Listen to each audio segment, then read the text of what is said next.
next thing that we do, after we kind of talk about these issues that we see in the text, is you have to choose a role at your table. So those of you in the smaller tables, if you can combine, you have to choose a role, someone from the text.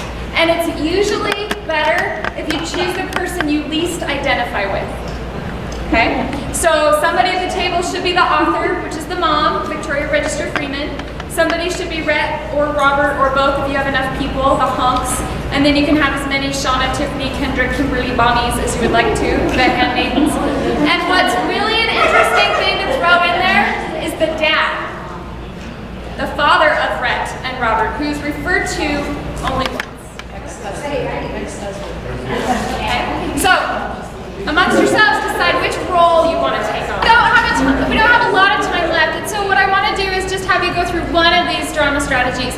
But I use these in my classroom all the time, and it really, especially if you're taking the role of someone that you're least sympathetic to, it really helps kids start to look at the other side of things.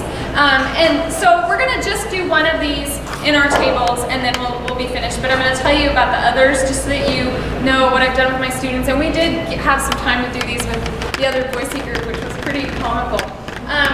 The tableau is the one that we're going to do. And so in your small groups, you're each going to play your role, and you're going to create for us a living picture. What would these people all look like if they were interacting?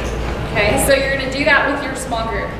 The other ones that we've done, the Oprah show, and we had the microphones and everything. These people are on the Oprah show talking about gender roles. What would happen?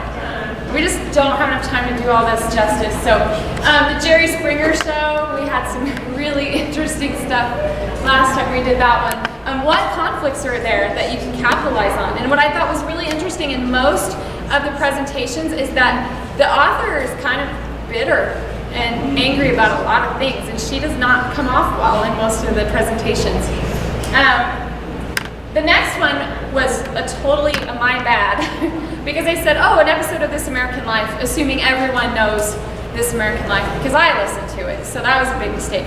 My students, I do play for them This American Life Act 5, which is about prison inmates who recreated Hamlet, and if you haven't heard it just for yourself, it's amazing.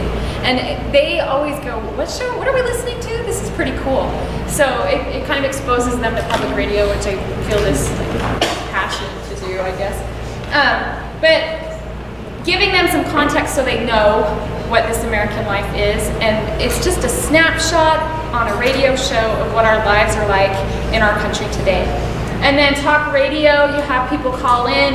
We had some really funny callers. What's the relationship between values and behaviors? That's our focus question. And so do these girls value acting this way, or do they value their intelligence, or do they not? They just want to have the mate that they're supposed to have, or whatever the case might be.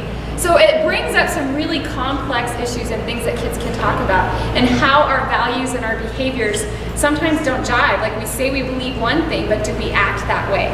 So that's why I thought that question works super well for this.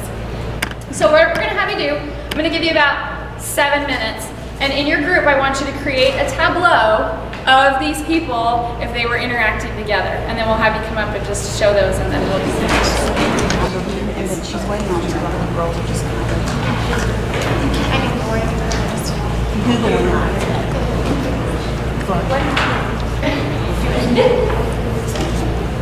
Nice.